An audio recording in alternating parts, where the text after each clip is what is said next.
Hello, my name is John O'Connell, and I'm delighted today to be talking with Mike Tobin, who, amongst many other things, is a partner in Scale Up Group, which obtains growth funding for tech entrepreneurs, as well as co-investing ourselves in them. So far, we've raised about £60 million, and we personally invested around 4.5 million. Mike, a very warm welcome. Thank you You're a very much, founding John. member of Scale Up Group, amongst many other things, and I'm delighted that we have the benefit of your vast experience and knowledge and connections, which our clients are able to take advantage of as and when they feel the need. The fact they've just arrived back fresh, inverted commas, from Dubai this morning and has already fitted in 3 or 4 other commitments before this one Yeah, is exemplary and also typical of your phenomenally high energy levels. So thanks for doing all that. And by pleasure. the way, I look forward to hearing all the news about your upcoming event at the Palace, which Indeed, indeed, it's you know again a real honour to be able to go again. be awarded CBE for many contributions, some of which I'm sure we'll hear today. So, trying to summarise Mike Tobin in my own words is a foolhardy goal, but I became first aware of you, Mike, when my business, Starfair, went from humble beginnings to being listed on the London Stock Exchange. When you were CEO of a company called Telecity, which had revenues at the time of about £10 million, Well, it and started then a little bit even less than that, about 6 million. even Yeah, 6 million, yeah, and you grew that to be worth around £2.5 billion. yep. That's it. That was when we sold Uh, an it. incredible achievement, which most ordinary people would think was a life work on their own, but not you. With your restless nature and unstoppable energy, you've since gone on to be chairman, director, and no doubt advisor to multiple businesses, more than 10 currently, I believe, and public and private, both in the UK and overseas.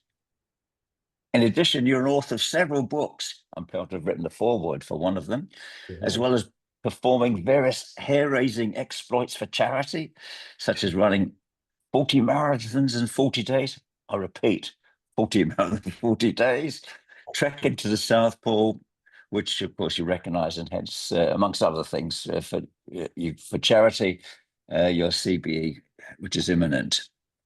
Mike, we could fill the whole day talking about what you've done, but my impossible goal is to try and capture the essence of yourself so that mere mortals can learn and be inspired by them in their business.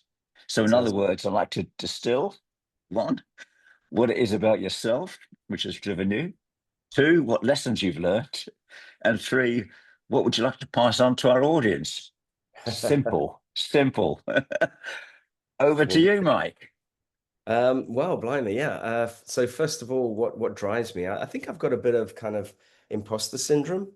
If that's sort of still a thing these days. I born in the East End, left school at 16, didn't really have a sort of an academic bent, if you like. So I was just keen to get out of school as early as possible. During that time, between 7 and 12, my mum had whisked me off to Africa to escape a very violent father, and we ended up in Rhodesia, as it was called then, right in the middle of a civil war. So we were petrol bombed and shot at, and one went through my leg as an 8-year-old, and eventually we came back to the UK in when I was 12. And they took everything at the airport when we're getting on the plane, took everything from us, our clothes, luggage, any jewelry, money, everything. So we ended up in a squat in Stockwell, and for 2 years, I just survived on breaking into all the condemned houses waiting for demolition, and you'd find a lot of upright pianos were left. And so I'd tune them up and roll them down East Street Market on the Old Kent Road and sell them for 20 quid a piece. And that was basically, the start, and was lucky enough when I left at 16 to get an apprenticeship with a company called Rockwell Automation, which was sort of robotics business. And then just incredibly lucky, every sort of twist and turn. And I think what drives you is the fear of like having nothing, the fear of everything being taken away. I could never see myself retiring or doing anything like that, because there's always one more deal to do. There's always, you know, I'm quite happy with how things have gone subsequent, so from 16 onwards has been quite good, but none of it's been planned, and so you kind of wonder what's around the corner, and if you can do another deal, do it. So I have this kind of, do I deserve it? Why have I been so lucky? And so, I try to sort of give back a lot to charity, because that's, it's almost sort of my way of sort of self-penance, sort of absolution of being so lucky type thing. Yeah, that's probably the easiest thing I can say about what drives me. Having children and dependents and all those sorts of things are obvious things as well. And you want to always do better for them, but I think really it's a selfish thing. It's wanting the accolades, it's wanting the success, wanting the buzz of the next deal. So most things that people do, even if they look benevolent on the outside, are quite selfish. Wow, what a list. I've scribbled down a few of those, Mike. And, you've modestly referenced luck, what the phrase, a hackneyed phrase about Lee Trevino, the golfer, saying, lucky, more I practice, the luckier I get. And in your case, your energy levels, even just this morning, what you've done, are awesome. Well, I I think do. the more things you get involved in, right? I mean, if you're doing nothing, the chances are you'll get nothing, right? Yeah, So if you do yeah, one thing, you may or may not succeed. If you do two, you've got a slightly higher chance. And if you do 20, you're probably going to get a few things right. So the more things you can cram into your day, yeah, more likelihood of success arriving, because you're giving, it's like turning over a card each time, right? If you're looking for the ace yeah, of spades, you turn over a card, the likelihood is 1 in 52. But if you turn over 20 cards, the odds get yes, better, right? So the more you yes. can do, the more you can say yes, and the more you can say, I'll put my hand up to that. I'll do that. I'll do that. And then you get luck.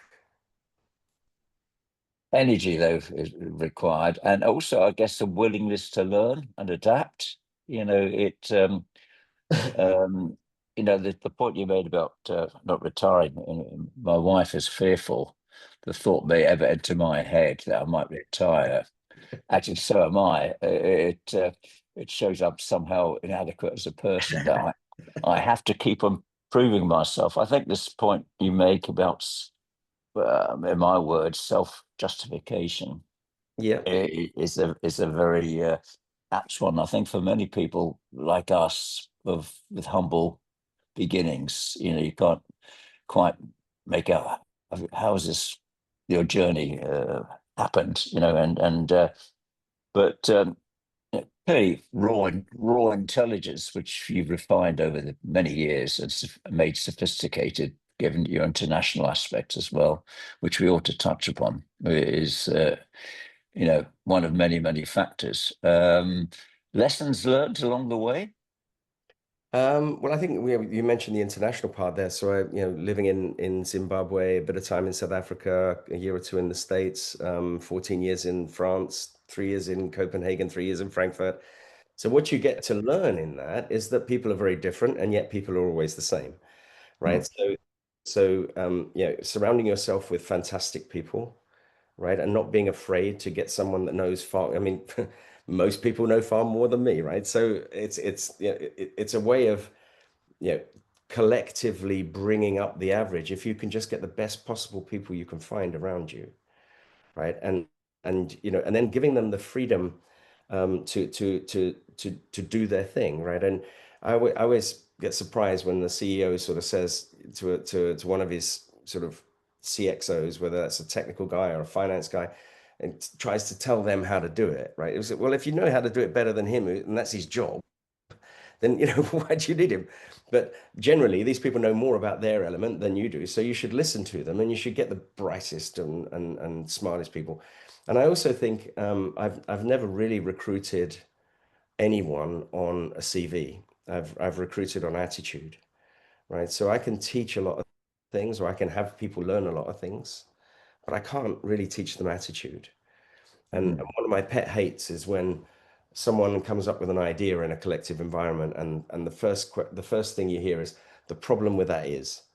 And that's like, Mm, really hate that phrase because it's like, well, mm, come up with something else then. But don't just kill things just because it's easier to kill than to create. And I think, finding people with that yes attitude, that can do attitude. And I think the other thing that's like absolutely important, in my journey has been everything, is resilience. And you mentioned the flexibility and adaptability that's needed today more than ever, actually, because the rate of change mm. is faster Yeah, than it's ever been before, right? So we have to adapt quicker. We have to be more accommodating to things that we aren't necessarily that comfortable with immediately. And I think Darwin never said that the biggest or the strongest or the fastest would survive. He said the most adaptable will survive, right? And so this is the way that we're going to have to think about AI. And I know a lot of people are worried about AI, right? And we should embrace it because guess what? It ain't going away. It's been invented, so it's only going to become more prolific and more in our face. So we've got to start thinking about how we engage with it rather than, oh, I don't like it, right? yeah, So that yeah, adaptability is becoming almost an everyday requirement now. yeah. Some really good points, Mike. I'd like to pick up one or two of those if you don't mind. Scaling up, is clearly our organization is a mantra. We're getting growth funding, and the biggest single change I think will be for that founder management team. Simply put, many of whom will have to go from being great doers to great leaders, Mm. which of course is a different job, isn't it? And I mean, you did this, you still are, but if we dwell on Telecity for a minute, 6 million start, 2.5 billion finish, quite Yep, a different organization. I'm absolutely. guessing at the beginning, your particular knowledge and technical capabilities were the number one thing, but that must have changed. Well, actually, to be honest, I had no clue what the business was all about when I joined it. I didn't do my due diligence properly. I didn't realize it was about to go bankrupt. But again, fell into a scenario where we were able to just gather together a bunch of amazing people quickly that were are still now like family to me, right? And I have one of them running a business of mine in the Netherlands. I have another one running a business of mine in Italy, and they're my go-to people because they understand what I expect, and I know how they operate, right? And it comes down to removing a fear of failure with them as well. Mm, If you're mm, asking people to what we always refer to this sort of outside of the box or pushing the envelope or whatever. Well, undoubtedly, if you're doing things that haven't been done before, you're probably going to fail at some of them, right? mm, And even at home with the kids, I don't use the word failure. I say, well, you either succeed or you learn, mm, right? So you learn how not to do it. And by definition, if you learn how not to do it many, many ways, you'll probably get the right one. So as long as learning comes along, there's no failure. So then that gives mm, people a liberation. It allows them to start thinking of ways to be completely different. Because remember, coming back to AI again for a second, right? We're still at the absolute infancy of AI, and we're even behind that in the way we use it. And everyone now sort of thinks about, oh, ChatGPT, how do I do this easier? Write this for me quicker, do this faster, simpler. Actually, what we should be asking AI is, how do I not need to do that again? yeah, yeah. Right? And those are the questions that we've got to get out. And by the way, quantum computing will do this in bucket loads, right? When we won't even be like on the same planet of capability when quantum and the concept of the way AI works starts to infiltrate our lives. And it's not that far away, by the way. So we've got to understand that we have to think in that way as well, right? And if you're thinking about not small increments in performance, but complete transformational businesses. And that's how we got 6 million to 3 billion. It, the only way you can do that is to have a fear of, to have no fear of failure. because mm, you're trying so many different things that have just never been done or are completely non-standard. Why don't we do this? Oh, because like they don't do it. Oh, great. Okay, is that the reason? That's mm. not the reason. Yeah, no, yeah, no, these are really telling points. I guess it so much depends on how much tolerance you got for failure. Someone once lectured me about the difference between delegation and abdication, and of course, if you're a small business and you're doing all the selling, what some might unfairly say at the time was an unsellable product, but I appear to be able to sell it. I suspect it's more to do with my social skills than actually the technology at the time. I would honestly, John, you're such a charming chap, right? And most, I would say 90% of selling is not selling a product, as you quite rightly know. Yeah. It's about understanding the need, right? So Yes, if, if indeed. if someone comes in and says, I want to buy a drill, you go like, Yeah. well, forget the drill. Show me the painting that you want to put up on the wall, Yes. right? Yes. Let's talk about that, and let's talk about how important that is for you to be absolutely rock solid, and then all the cost and the value and all these things are secondary. Yes. Yeah. And so It was. you're building relationships, right? And I Yeah. always used to tell people in sales that try try and build a kind of a VPN of trust between you and the person in front of you, right? So Yeah. the window, and then once you have that VPN of trust, you can throw anything down it because he's trusting, Yeah. right? Or she's. Yeah. The moment you throw rubbish down and they don't like it, then that VPN of trust is broken, of course, right? But Yes. by building that, then you can have any conversation about any product or service, right? Yes. Because of the trust dynamic. It was certainly a challenge because not only was it a solution looking for a problem, but I then had to convince people they had a problem which I didn't think they had. So, but back to the more serious point about not having fear of failure. Uh, you know, Once I survived, I hired where I thought was a top-notch salesperson. Now of course I realise that if someone comes from a larger corporate joining a very small SME is almost bound for failure straight off. But I was infatuated by reputation, etc.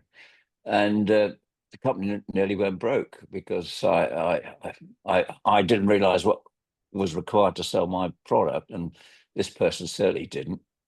Right. So I guess the fear of failure needs to be tempered a little bit if you're running out Look, of cash. it's a question. It's also a question of, if you've got someone there that doesn't understand, or sometimes you've got good people in the wrong place. Yeah, yeah, So, it's recognizing that, and part of the fear of failure is for someone to be able to have an engaging conversation with you and saying, like, I'm struggling here.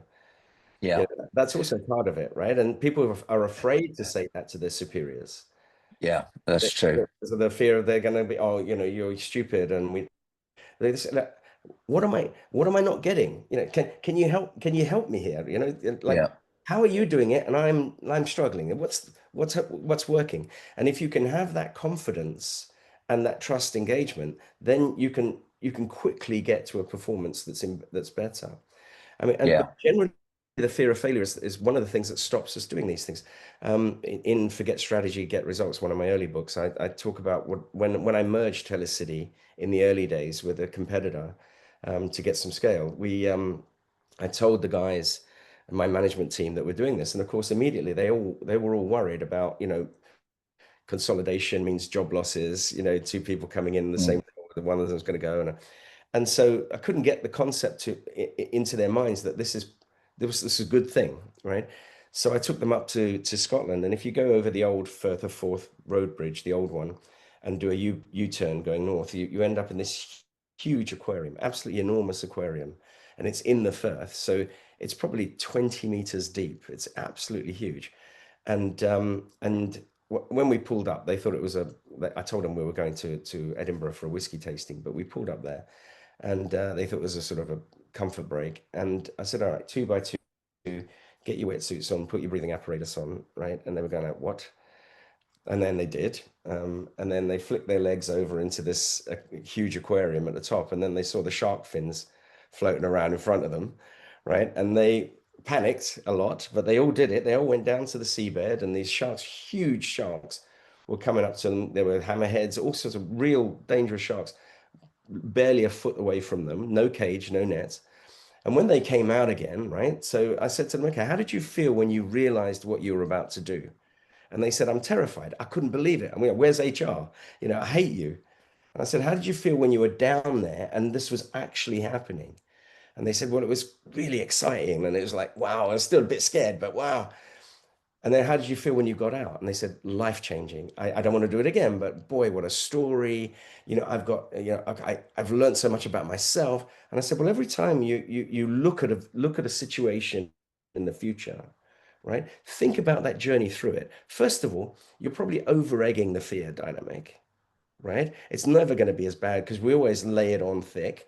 When you're going through it, you're probably learning, you're probably experiencing, you're having real like knowledge, career improvement going on. And then when you come out of it, you'll be able to look back and say, yeah, I did that.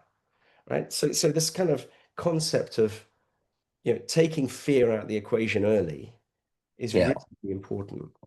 That, as you say, that requires trust in the leadership, doesn't it, Yes. to do that? Another point which you touched upon is adaptability and not squashing ideas. In my early years, I had two top people who were angel investors, and they went on the board. And again, I think emotionally they were more important than in any other sense. Yeah. But as the company grew and became more professional, and et cetera, I noticed that there's dynamic where my, let's say, newer members of the board would come up with some thoughts and ideas, and these two non-execs would say, "Oh yeah, no, we tried that sort of 2 or 3 years ago and it didn't work." Yeah. And in the end, I spent most of my time trying to keep peace around the board table between, the naysayers and those who are keen and look forward looking. Yeah. So now you chair a number of companies, don't you? You lead boards international. Board Yeah. dynamics must be a bit of a challenge for you. Yeah, they are. I mean, first of all, I think it's really important that you don't have a meddling board and certainly not a meddling chairman, right? The first thing I do as chair is make sure that the leadership team, the management team is strong and competent, right? And then very often you've got shareholder communities represented on boards that say things using some certain language, and you've got the team using different language, but generally they both want success and they both want the same outcome, right? So you've got to be like a bit of a Babel fish to bring those different languages Mm, into an alignment, right?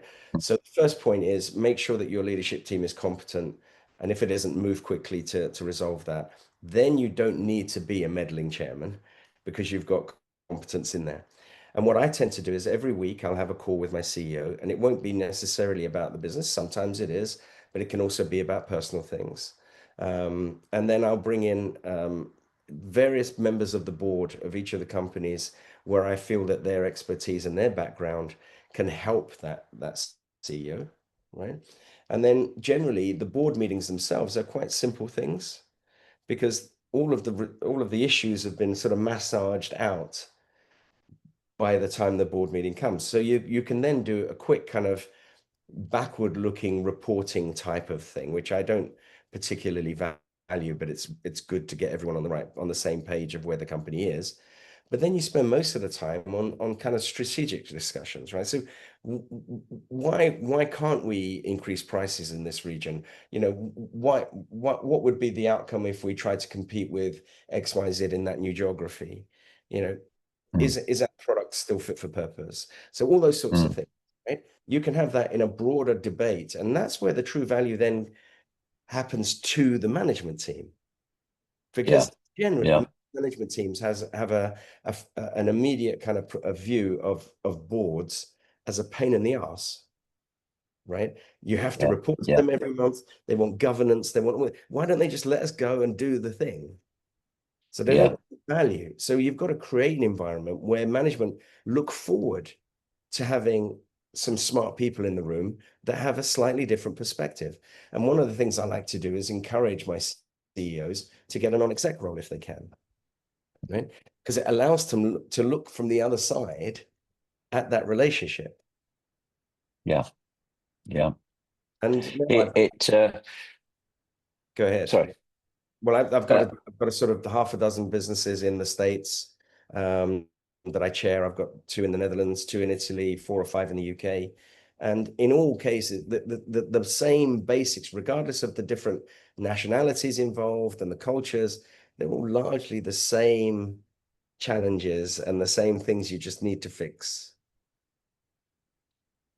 and the size of those businesses, what's the range there, Mike? So the smallest is around 100 million.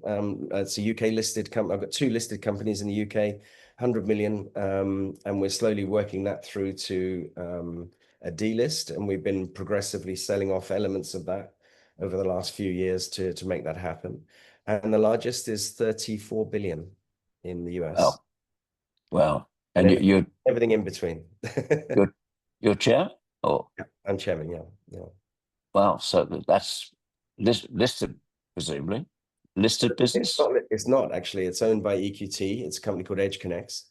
Oh, And we're spending over the next 18 months, we're deploying $80 billion of CapEx. wow. You know, yes, it does need governance. Yes, it does need all the things that you would expect it to have for that kind of size of company. But more importantly, you've got to have robust leadership with second level leadership underneath it, like almost like the Arsenal football team today, where you've got key man insurance in every single position. Yes. Yeah. Yeah. Do you draw inspiration and from team sports? Do you think that's a I do. good Yeah, parallel to business? absolutely. I do. I do. And, when you often get companies, you often get teams that don't succeed because you've got superstars in them. And Yeah. you get teams that succeed despite having no superstars. And I think, Yeah. that sort of thing is really important to remember. And it shows that actually what is really key here is the fact that, you know, you've got to find people with a bunch of set skills and bring them together. If you've got the best goalkeeper in the world, if you put 11 of them on the pitch, you'll lose every game. Yeah. Yeah. You've got to have the Yeah. best striker, the best goalkeeper, the best defender, and then they've got to be able to harmonize, right? So the one of them's got to pass the ball to, because he's got to be unselfish. He's got to pass the ball at the right time for the other one to score and get the glory. So all of these things are messages and examples of why businesses succeed and fail. Yeah. All comes down to It, it's a challenge, isn't it? The whole team ethos. So, my few management training inputs, as is probably obvious to some people, was when I was elected club captain at my early age, 22. I had no desire to be club captain, I just wanted to play football. And I had to pick the first team. We had 7 sides, and because you get instant feedback. If you lose, you're rubbish. If you and early on, do I actually construct tactics and strategy when I think of the right ones, and then find the players to fit them, or do I look at what I've got in terms of a team and then work out what the strategy should be? yeah, And tough one. I found that quite a learning process. No, and And I think as many people have been attributed this phrase that sort of I think it was Mike Tyson said strategy is what you have until you get the first punch in the face, right? this is true. Yeah.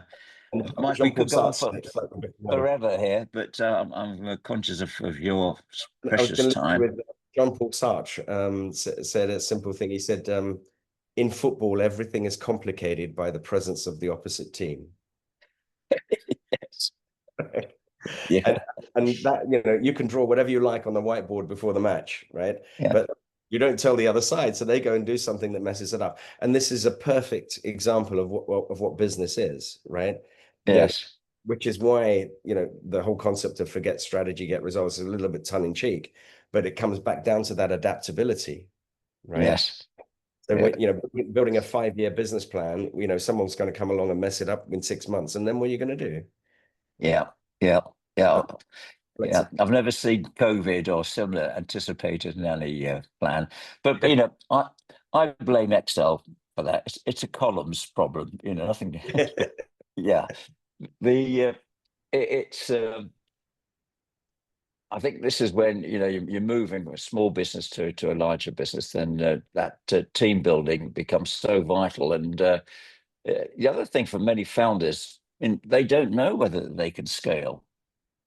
No, If you and so you get people that have scaled before and bring them into the team, right? And you know, Yeah. you don't have to know everything, right? Yes. It's a question of just, you know, back in the day, I used to remember every single friend and family's phone number. I bet you were the same, right? Yeah. I know my wife's, I don't even know my kids, right? Because we have these phones and they're all preloaded and pre-programmed. So we get lazy, but that's not necessarily a bad thing because I have access to thousands of people's phone numbers now. So Yeah. the thing is that, you know, it's not a bad thing not to know how to do it. It's a bad thing Yes. to not be able to go and access the smarts that you need, or not, or be too afraid to access the smarts that you need. Right? Yes. And I tell you, the most Yeah. inspirational thing for me, because I didn't really have a mentor growing up, right? But when I was 16 and I just learned that I got the apprenticeship, I had I was sitting on Bond Street Tube Station on a bench there. And this is long before mobile phones and everything. So I had a letter in my hand and I opened the letter and it said, yes, you've been awarded an apprenticeship. And I had a big smile on my face. And then there's a very old gentleman sitting next to me, clearly long gone. But he was sitting next to me and he probably couldn't read what was written on the letter, but he put his arm on my shoulder, his hand on my shoulder. He said, son, always go the extra mile because there's less traffic there. Uh, So whenever you on, see something that you don't understand and you don't know how, that's the very moment, because you're not alone, right? yes. Every other entrepreneur doing the same thing is going to come up with the same barriers, the same issues and everything else. So embrace the fact that you come across barriers, because every time you get over one, that's a barrier between you and the competition. Yeah. So the more barriers you Yes. get over, right, the more barriers you can create and differentiation you can create. But you've got to find a barrier. If it was all the Yeah. same, everyone would be at the same place. Then it's a race to the bottom on price. Right. Right. Well, one of the cardinal sins I used to commit in my early days of trying to get funding was when a fund would ask me, well, who is the competition? And I would proudly say, we are unique. We don't have any competition. And I'd look at the reaction. I thought, they don't seem that impressed. But of course, I since learned that no competition suggests, therefore, that The there's no business. demand Yeah. or there's no market, and you're making a market, which is probably why I was a 20-year overnight success story, making a market. Mike, Well, we're really almost at the close here, and I'm respectful of your time. not at We all. touched upon AI. I was going to leave it till the end, but you've already, I think, indicated your attitude to it and to embrace it and transform rather than incremental benefits. Any other thoughts you have in that direction?